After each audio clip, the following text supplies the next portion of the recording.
अस्सलाम वालेकुम स्टूडेंट्स। अब लेक्चर नंबर 13 के अंदर हम जानेंगे कॉन्सेप्ट ऑफ फंक्शन का। तो कॉन्सेप्ट ऑफ फंक्शन के ऊपर पहले भी बात हुई है। अब यहाँ पर हम इसकी थोड़ी हिस्ट्री जानेंगे कि हिस्ट्री क्या है। देखें, एक जर्मन मैथमेटिशियन था, उसने लेबनिज उसका नाम था, और उसने इसको जो है वो ड्राइव किया था। उसने कहा था कि एक जो क्वांटिटी है वो दूसरी क्वांटिटी के ऊपर डिपेंड करती है। जब एक क्वांटिटी दूसरी क्वांटिटी के ऊपर डिपेंड करती है, इस डिपेंडेंस का जो नाम है वो फंक्शन है। तो यहाँ पर भी हमें इसकी ज़ाहरी शक्ल मतलब ये है कि उसने ऑब्ज़र्व ये किया कि हमारे जो है वो इर्द गिर्द बहुत सारी ऐसी चीज़ें होती हैं जो एक चीज़ जो है वो दूसरी चीज़ के ऊपर डिपेंड कर रही होती है। अगर उन दोनों का आपस में तल्लक शो कर दिया जाए, तो वो जो तल्लक है, जो रिलेशन है, उस रिलेशन का जो नाम है वो क्या है? फंक्शन है। मिसाल के तौर पर अगर आपके पास एक स्केयर है, स्केयर मतलब ये है कि जो चौरस चीज़ हो, तो उसके जो एरिया है अंदर वाला, वो डिपेंड करता है किसके ऊपर? उसकी साइड एक्स के ऊपर। ठीक है। तो यहाँ पर A is equal to X square, तो ये उसका फार्मूला बन गया। जैसे ही जितना एक्स की वैल्यू ज़्यादा होगी, उसका एरिया भी उतना ही क्या होगा? ज़्यादा होगा। और इसकी अगर हम ज़ाहरी शक्ल देखें, तो मिसाल के तौर पर ये हमारे पास एक स्केयर है, तो ये इसकी साइड भी एक्स है, ये साइड भी एक्स है, ठीक है, और ये साइड भी एक्स है, और ये साइड भी एक्स है। तो जितना ये जो साइडें हैं ये मैं बढ़ाऊंगा, तो ये जो अंदर वाला एरिया जो है ये भी क्या होता जाएगा? ज़्यादा होता जाएगा। और जितनी मैं ये साइडें एक्स को कम करता जाऊंगा, स्केयर की हर साइड बराबर होती है, ठीक है, तो ये एरिया भी अंदर वाला क्या हो जाएगा? कम हो जाएगा। तो इसका मतलब ये है कि ये जो अंदर वाला एरिया है, ए है, वो डिपेंड किसके ऊपर कर रहा है? एक्स के ऊपर। ठीक है। और ये इसका जो एरिया का जो फार्मूला होता है वो होता है लंबाई ज़रब चौड़ाई, या कहते हैं लेंथ मल्टीप्लाई बाय ब्रीथ। ठीक है। तो ये एक्स मल्टीप्लाई बाय एक्स, तो ये क्या बन जाएगा? एक्स का स्क्वायर। तो A is equal to X square. तो इसका मतलब ये है कि area of square depend on X side. ठीक है। तो इसका मतलब यहाँ पर हम ये कह देंगे कि एरिया डिपेंड कर रहा है किसके ऊपर? एक्स के ऊपर। तो ये एक एग्जांपल तो ये है। दूसरी एग्जांपल यहाँ पर ये है कि वॉल्यूम जो है वो सफ़ियर का, वो डिपेंड करता है किसके ऊपर? रेडियस के ऊपर। सफ़ियर का वॉल्यूम, इसका मिसाल के तौर पर मतलब यह है कि अगर आपके पास एक बॉल है, तो बॉल जो होती है वो जो छोटी होती है, और जो फुटबॉल है वो उसके मुकाबले में बड़ा होता है।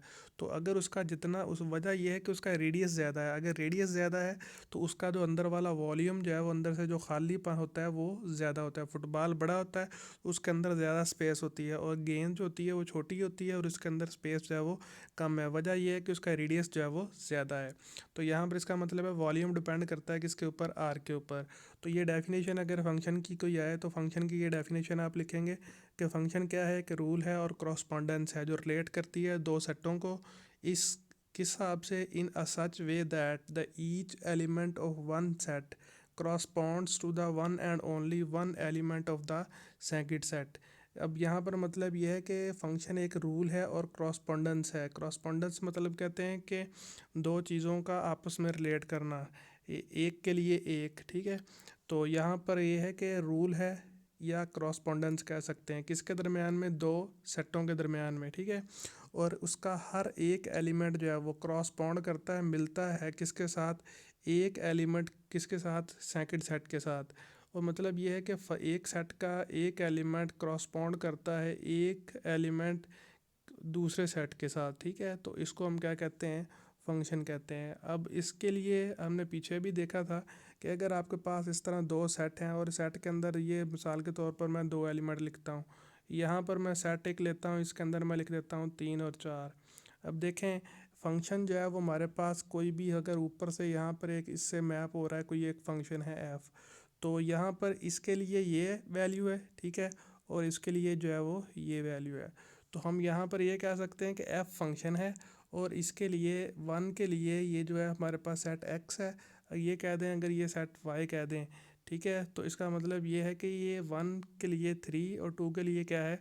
4 वैल्यू मौजूद है। यहाँ पर एक्स है, ये वाई लिखना था, यहाँ पर ये वाई है, और ये क्या है हमारे पास? पहले वाला जो है वो एक्स है। तो ये बात अब जहन में रखिएगा कि एक एलिमेंट जो है वो एक एलिमेंट से ही क्या करता है? क्रॉसपॉन्ड करता है, मिलता है। तो दो जो है वो 4 के लिए, और एक जो है वो 3 के लिए। तो ये दो सेटों के दरमियान में रिलेशन जो है वो क्या कहलाता है? फंक्शन कहलाता है, क्रॉसपॉन्डेंस कहलाता है। रूल कुछ भी हो, लेकिन यहाँ पर जो है वो क्रॉसपॉन्डेंस जो है वो हमारे पास क्या है? वन के लिए 3, 2 के लिए 4।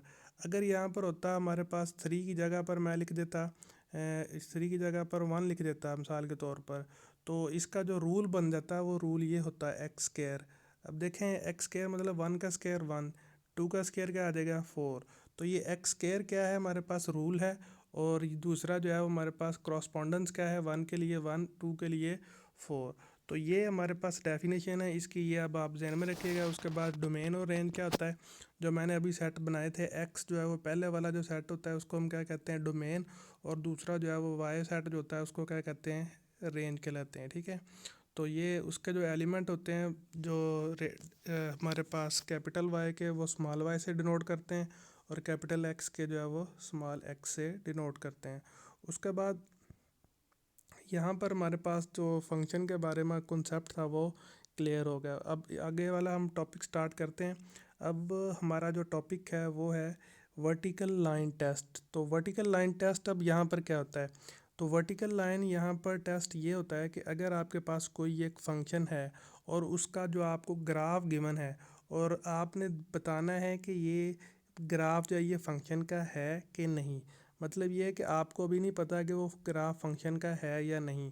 ठीक है, आपको कोई ग्राफ दे दिया जाए और आपसे पूछा जाए कि ये बताएं कि ये जो ग्राफ है ये फंक्शन का है कि नहीं। मिसाल के तौर पर जिस तरह ये जो ब्लू लाइन है ये ग्राफ है फंक्शन का। अब आपने ये बताना था कि ये फंक्शन का ग्राफ है कि नहीं। आपने क्या करना है कि एक स्ट्रेट लाइन वर्टिकल लाइन जो है उस ग्राफ के ऊपर पूरे के ऊपर ड्रा करनी है। ठीक है, इसके ऊपर जैसे देखेंगे अगर ये दो जगह के ऊपर ग्राफ को कट कर दे तो इसका मतलब ये है कि ये जो ग्राफ है ये फंक्शन का नहीं है। ठीक है, अब इसकी वजह जो है वो डीप कॉन्सेप्ट के अंदर जाएंगे तब पता चलेगी, लेकिन फ़िलहाल ये इसका मतलब यहाँ पर ये होता है कि असल में कि एक इनपुट के लिए दो आउटपुट जो है वो आपको मिल रही होती हैं, और ये जो है ये फंक्शन के लिए जो है वो एप्लीकेबल नहीं है। ठीक है, अब वजह यह है कि यहाँ पर देखें एक्स की तो एक ही वैल्यू है, लेकिन वाई की यहाँ पर भी वैल्यू मिल रही है और वाई की वैल्यू आपको यहाँ पर भी मिल रही है। वजह यही होती है कि एक्स की एक वैल्यू होती है और वाई की आपको क्या मिलती हैं दो।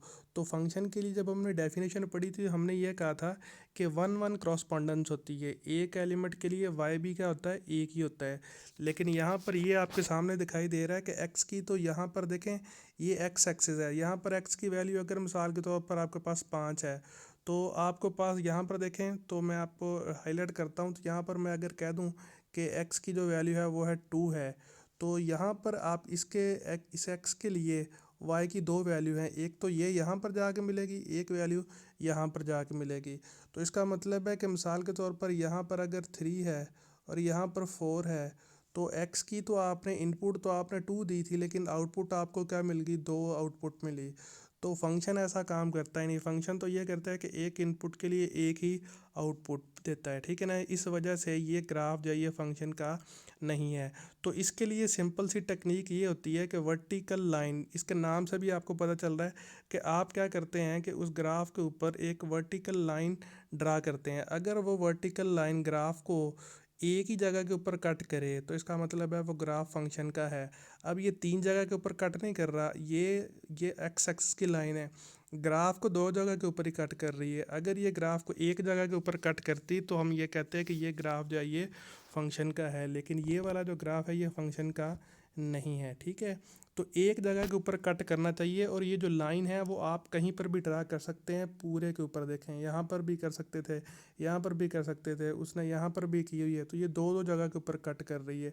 बेशक यहाँ पर जाने से एक जगह के ऊपर कट कर रही है, लेकिन आपने इस पूरे के ऊपर ड्रा करके देखनी है लाइनें को, कहीं पर भी कोई लाइन जो है वो वर्टिकल लाइन जो है वो दो जगह के ऊपर ग्राफ को कट ना करे। ठीक है, इसके बाद आगे कुछ फंक्शन है उसको देखते हैं कि वो ग्राफ जो है वो कोई फंक्शन का है कि नहीं। अब यहाँ पर देखें तो ये जो पहला है उसने लिखा हुआ है कि ये फंक्शन है। वजह ये है कि एक लाइन जो ऊपर हमने ड्रा की कहीं पर भी ड्रा करें तो ये एक ही जगह के ऊपर फंक्शन को जो है वो देखें कट कर रही है। ये जो यहाँ पर कट हो रहा है ये एक्स एक्सिस को है, फंक्शन का ग्राफ ये जो है ये वाला जो कर्व है। ठीक है, उसके बाद यहाँ पर देखें तो ये भी फंक्शन है। वजह ये है कि ये जो लाइन है आप कहीं पर भी ड्रा कर दें तो ये एक ही जगह के ऊपर कट करेगी। ये ग्राफ है हमारा, ये जो वर्टिकल कह दिया, ये जो हमारे पास जो लाइन है ये वाली ब्लैक वाली। ठीक है, अब ये देखें, ये सर्कल है। अब सर्कल को ग्रा जो वर्टिकल लाइन जो है वो कितनी जगह के ऊपर कट करेगी? एक ये पॉइंट है, एक ये वाला पॉइंट है, तो दो जगह के ऊपर कट कर रही है। इसका मतलब ये है कि ये ग्राफ फंक्शन का नहीं है। तो यहाँ पर लाइन देखें तो जो तीन जगह के ऊपर कट कर रही है, ठीक है, और यहाँ पर भी दो दो तीन जगह के ऊपर कट कर रही है, तो ये भी ग्राफ फंक्शन का नहीं है। तो ये अब आपके जहन में होना चाहिए कि वर्टिकल लाइन टेस्ट जो है वो ये हमें ये बताता है किसी ग्राफ को देख के कि फंक्शन हमारे पास जो है वो ये ग्राफ जो है ये फंक्शन का है या नहीं है, ठीक है। अगर वो फंक्शन का ग्राफ पूछे तो आप ऊपर एक वर्टिकल लाइन टेस्ट देखें, वर्टिकल लाइन ड्रा करें हर पूरे ग्राफ के ऊपर। अगर दो जगह के ऊपर कट करे, दो या दो से ज़्यादा जगह के ऊपर कट कर गया, तो वो ग्राफ फंक्शन का नहीं है। लाजमी तौर पर एक ही जगह पर कट करना चाहिए। उसके बाद बढ़ते हैं अगले टॉपिक के ऊपर। तो अब यहाँ पर देखें कि हमारे पास जो है वो रिप्रेजेंटेशन ऑफ फंक्शन है। रिप्रेजेंटेशन ऑफ फंक्शन यहाँ पर देखें तो फंक्शन को आमतौर पर हम एफ ऑफ एक्स से डिनोट करते हैं, ठीक है। आम जगह पर जब भी हम लिखते हैं तो y is equal to F of X यहाँ पर पढ़ते हैं, ठीक है। ये बात अब मैं लिख भी देता हूँ। तो पढ़ते हैं y is equal to F of X लिखा होता है। तो ये एक आयलर्स मैथमेटिशियन था जिसने इसको जो है वो मुतारफ़ करवाया। ये मैं लिख देता हूँ, ठीक है। ये आयलर्स साइंसदान था, ये जिसने जो है वो इसको मुतारफ़ करवाया था, इसको नोटेशन दी थी y is equal to F of X. तो यहाँ पर रिप्रेजेंटेशन ऑफ फंक्शन लिखा गया। तो रिप्रेजेंटेशन ऑफ फंक्शन मतलब ये है कि F of X is equal to x3। तो ये हमारे पास एक उसकी रिप्रेजेंटेशन हो गई। एफ ऑफ एक्स उसका नाम हो गया और x3 जो है वो फंक्शन का जो है वो रूल हो गया, जिसे हमने पहले डेफिनेशन पढ़ी थी। तो ये मतलब ये x3 क्या है? रूल है। रूल ये है कि अब x की जो भी वैल्यू पुट करेंगे उसकी पावर क्या लेनी है? 3। पावर 3 मतलब ये है कि ये 3 दफ़ा मल्टीप्लाई होगा जो भी आप x की वैल्यू पुट करेंगे। तो ये एक रूल ही हो गया ना। अब अगर मैं चार x की 4 लिखता है तो उसका मतलब ये है कि x जो भी मैं पावर लिखूंगा वो 4 दफ़ा आपस में मल्टीप्लाई होगी वो टर्म। तो ये एक रूल है, ठीक है। और डिनोट किससे करते हैं? रिप्रेजेंटेशन क्या है? F of X, Y is equal to F of X. उसके बाद आगे हम चलते हैं तो यहाँ पर हमारे पास है टाइप्स ऑफ फंक्शन। तो टाइप्स ऑफ फंक्शन जो है वो हमारे पास देखें, एक होता है जी one one function, many into one function, उसको हम इंजेक्टिव भी कहते हैं, इसको सरजेक्टिव भी कहते हैं। हमारे पास पोलिनोमियल फंक्शन है। उसके बाद ये कई टाइप का फंक्शन है, आइडेंटिकल है, क्वाड्रेटिक है, रैशनल है, अलजेब्रिक है, क्यूबिक है, मॉड फंक्शन है, सिग्निफ फंक्शन है, ग्रेटेस्ट इंटीजर फंक्शन है, ठीक है। इवन ऑड फंक्शन है, फ्रैक्शनल पार्ट फंक्शन है, पीरियोडिक फंक्शन है, कंपोजिट फंक्शन है, कांस्टेंट फंक्शन है, आइडेंटिटी फंक्शन है और ट्रिग्नोमेट्रिक फंक्शन है। अब इन सारे फंक्शन को हम बारी बारी जो है वो तरतीब से जो है वो पढ़ेंगे कि ये फंक्शन जो है वो क्या है और ये कैसे जो है वो वर्क करते हैं। तो सबसे पहला जो हमारे पास फंक्शन आएगा वो ये है कि ये फंक्शन की सबसे पहले जो डेफिनेशन है वो वही जो है वो यहाँ पर दोबारा लिखी गई है कि फ़ंक्शन क्या चीज़ है। कि ये हमारे पास एक होता तो ये रिलेशन है, ये लेकिन ये एक स्पेशल टाइप का जो है वो रिलेशन है। तो जिसके अंदर एक इनपुट के लिए एक ही आउटपुट मिलती है। तो अगर फंक्शन जो है F is a relation from A to B, अगर फंक्शन दो सेट हैं ए से बी से, हमारे पास एफ इज़ अ रिलेशन होता है जो ए सेट से बी के अंदर जो है वो मैप हो रहा होता है, ठीक है। और एफ जो है वो सबसेट होता है ए क्रॉस बी का। ए क्रॉस बी मतलब ये होता है ये कार्टिजन प्रोडक्ट होती है। और ये कार्टिजन प्रोडक्ट जो है वो आगे जाके आपको जो है वो बल्कि ये आपने 9th क्लास के अंदर और 10th क्लास के अंदर पढ़ी है कार्टिजन प्रोडक्ट। अगर आप देखना चाहें तो ये चैप्टर नंबर जो है मेरे गालबन 5 है। ये 5 की जो है वो 5.4 है, जिसके अंदर ये जो कार्टिजन प्रोडक्ट जो है वो आप फाइंड करते हैं। तो ये हमारे पास तो ए जो डोमेन होती है वो सेट ए जो है वो डोमेन कहलाता है, और जो बी होता है वो क्या होता है, हमारे पास जो है वो क्या कहलाएंगे उसको हम रेंज कहलाएंगे, ठीक है। अब कार्टेशियन प्रोडक्ट अगर मैं थोड़ा सा एग्जांपल दूं इसकी, तो अगर हमारे पास कोई सेट है ए, तो सेट ए के अंदर मैं लिख दूं कि अगर हमारे पास एलिमेंट है, एक एलिमेंट है और दो एलिमेंट हैं, ये एक दो एलिमेंट सेट ए के एलिमेंट हैं। और इसी तरह मैं अगर बी लूँ सेट, उसके अंदर एलिमेंट थे टू, टू बल्कि कह देते हैं 4 कह देते हैं और 5 कह देते हैं, ठीक है। अब ये दो एक एलिमेंट दो सेट हैं, अगर इनकी क्रॉस प्रोडक्ट कहूँ ए क्रॉस बी, तो इसका मतलब क्या है? इसका मतलब ये है कि आप वन को जो है वो एक दफ़ा 4 के साथ लिखेंगे, 1 4, ठीक है। उसके बाद आप लिखेंगे 1 को 5 के साथ लिखेंगे, फिर उसके बाद आप 2 लेंगे, 2 को आप लिखेंगे 4 के साथ, ठीक है। और फिर आप 2 को लिखेंगे 5 के साथ। तो ये एक जो है वो कार्टेशियन प्रोडक्ट जो है वो आपके सामने जो है वो डिज़ाइन है।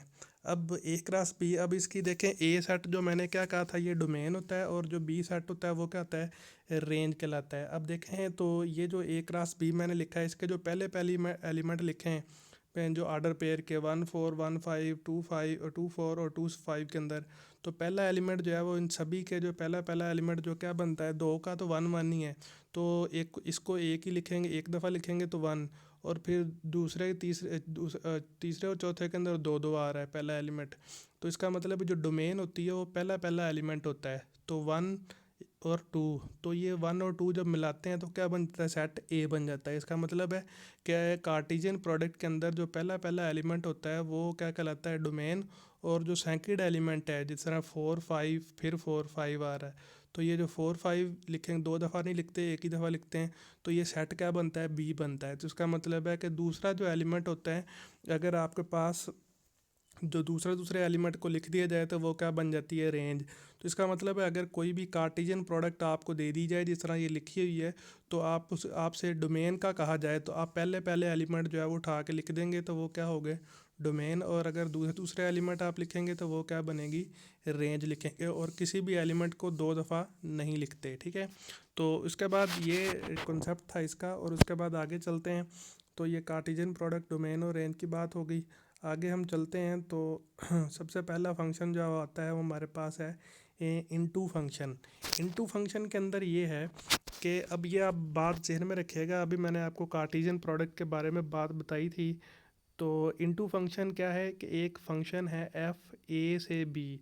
अब फंक्शन जो है वो हमारे पास ए सेट से बी के अंदर मैप हो रहा है, और एफ फंक्शन का नाम है, और ये ए से बी के अंदर है, ठीक है। और अगर हमारे पास इनटू फंक्शन अगर हो तो उसकी जो रेंज होती है, ठीक है, वो रेंज ऑफ एफ जो है वो सबसेट होती है किसका, बी का। अब जिसका मतलब यहाँ पर क्या है, और दूसरी बात उसने ये लिखी है कि range of F is not equal to B.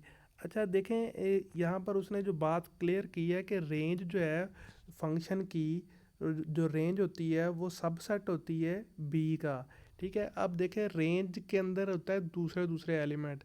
तो ये देखें रेंज के अंदर एलिमेंट कितने आ रहे हैं, एक आ रहा है 6 4 और 2, ये जो 8 है ये रेंज के अंदर नहीं आ रहा। रेंज मतलब सिर्फ इसकी वो है जिनको ये एलिमेंट मैप कर रहे हैं। तो ये देखें रेंज के अंदर एलिमेंट आते हैं 3, और सेट बी जो है देखें बी के अंदर एलिमेंट कितने हैं, 4। तो इसका मतलब है कि फिर रेंज जो है वो रेंज के अंदर एलिमेंट कम है और बी के अंदर है ज़्यादा। तो हम ये कह सकते हैं कि फिर रेंज जो फंक्शन की है वो सबसेट है किसका, बी सेट का। तो इस वजह से हम यहाँ पर ये कह सकते हैं कि अगर हमारे पास इनटू फंक्शन जब होता है तो उसकी जो रेंज होती है वो सबसेट होती है बी का, ठीक है। अब सिंपल सी बात ये है कि उसके अंदर जो बी सेट होता है उसके अंदर कोई ना कोई एक इजाफी एलिमेंट ज़रूर पड़ा होता है, ठीक है। जिस तरह यहाँ पर 8 जो है वो इजाफी पड़ा हुआ है। तो ये बात आप जहन में रख लें कि रेंज जो होती है वही एलिमेंट होते हैं जिनको ये एलिमेंट मैप कर रहे होते हैं। तो रेंज अगर मैं लिखूँ तो रेंज जो है वो 3 एलिमेंट है, और जो अगर मैं कहूँ कि हमारे पास सेट बी, तो बी के अंदर तो आपके सामने 4 एलिमेंट है। तो रेंज ऑफ बी, ठीक है, जो है वो सबसेट है बी का। और ये कह सकते हैं, या फिर हम कह सकते हैं range of F not equal to B. तो देखिए रेंज के अंदर जो है वो 3 एलिमेंट हैं और बी के अंदर 4 एलिमेंट हैं। तो इसका मतलब ये है कि फिर हमारे पास ये जो है वो बराबर तो नहीं है। तो इसको क्या कहेंगे, इनटू फंक्शन, ठीक है। अब ये बात अब जहन में रखिएगा कि सिर्फ जो है वो हमारे पास जो रेंज जो है वो रेंज के अंदर सिर्फ हमारे पास 3 ही एलिमेंट हैं, बाकी जो है वो रेंज के अंदर एलिमेंट नहीं आएंगे। ये जो ऊपर वाला जो है ना, ये हमारे पास 3 एलिमेंट, तो एक को तो अंदर ही आ गया, यहाँ पर 6 जो इसके अंदर शामिल होगा। तो ये जो 3 एलिमेंट हैं यही इसकी रेंज के अंदर हैं, 8 जो है वो इसकी रेंज के अंदर शामिल नहीं है, ठीक है। तो उसके बाद आगे चलते हैं। तो अब देखें दूसरा जो है वो यहाँ पर अब हम देखें तो ऑन टू जो फंक्शन है, ऑन टू के जो हमारे पास लिखा गया है कि range of F is equal to B. अब इसकी जो रेंज है, इसकी रेंज के अंदर सिर्फ दो ही एलिमेंट हैं और बी के अंदर भी दो ही एलिमेंट पड़े हैं, ठीक है। तो इसका मतलब फिर ये हुआ कि इसकी जो रेंज है वो सेट बी के इक्वल है, और इसकी जो रेंज है वो सेट बी के इक्वल नहीं थी, क्योंकि इसका अंदर एक इजाफी एलिमेंट बी के अंदर पड़ा था, और इसकी रेंज भी वही है और सेट बी भी वही है। तो इसका मतलब ये है कि फिर ऑन टू फंक्शन वो हुआ जिसके अंदर रेंज फंक्शन की सेट बी के इक्वल है, ठीक है। और जिसके अंदर ये इक्वल ना हो वो क्या होता है हमारे पास इन टू फंक्शन, और जिसके अंदर ये बराबर हो वो होता है ऑन टू फंक्शन, और इस फंक्शन को हम सर्जेक्टिव फंक्शन भी बोलते हैं, ठीक है। और उसके बाद ये ऊपर वाले को हम ये भी कहेंगे कि range of F is subset of B. तो उसके बाद यहाँ पर ये बात अब जहन में बिठा लें कि इनटू के अंदर एक ना एक से एक या एक से इजाफी एलिमेंट ज़रूर यहाँ पर पड़ा होगा, और जो ऑन टू फंक्शन होता है वो यहाँ पर कोई इजाफी एलिमेंट जो है वो मौजूद नहीं होता, हर एलिमेंट ज़रूर मैप होता है, ठीक है। तो उसके बाद आगे चलते हैं, तो यहाँ पर हमारे पास आता है वन वन फंक्शन। अच्छा, वन वन फंक्शन का मतलब यहाँ पर देखें क्या है कि ये जो डायग्राम आपके सामने देखी हुई है इसके अंदर देखें तो सी का आंसर भी M1 है और C2 का आंसर भी M1 है।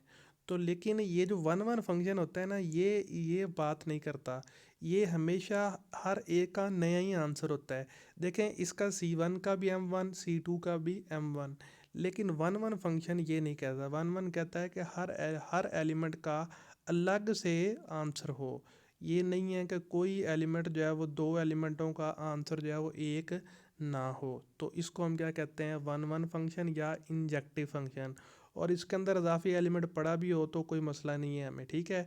तो वन वन ये वाला जो फंक्शन है, इस फंक्शन को हम इनटू फंक्शन भी बोल सकते हैं, ठीक है। उसके बाद आ जाता है कि हमारे पास अगर कोई फंक्शन जो वन वन भी हो और ऑन टू भी हो, और उस फंक्शन को हम क्या कहते हैं, बाइजेक्टिव फंक्शन बोलते हैं।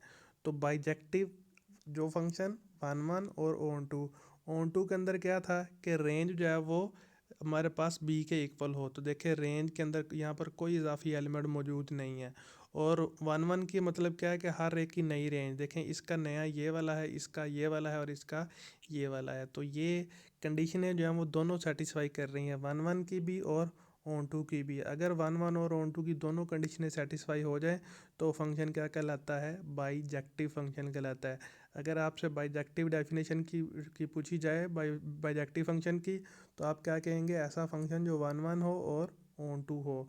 और इनके नाम भी याद रखने हैं कि वन वन को इंजेक्टिव भी बोलते हैं, ठीक है। और फंक्शन जो है वो हमारे पास ऑन टू जो है उसको क्या बोलते हैं, सर्जेक्टिव फंक्शन भी बोला जाता है। तो अब ये बात फंक्शन की जो टाइप्स थी थोड़ी सी पहले हमने ये पढ़ी हैं, ठीक है। उसके बाद जो है वो नेक्स्ट हम देखेंगे ग्राफ वाले जो होंगे वो फंक्शन, उनको आगे देखेंगे।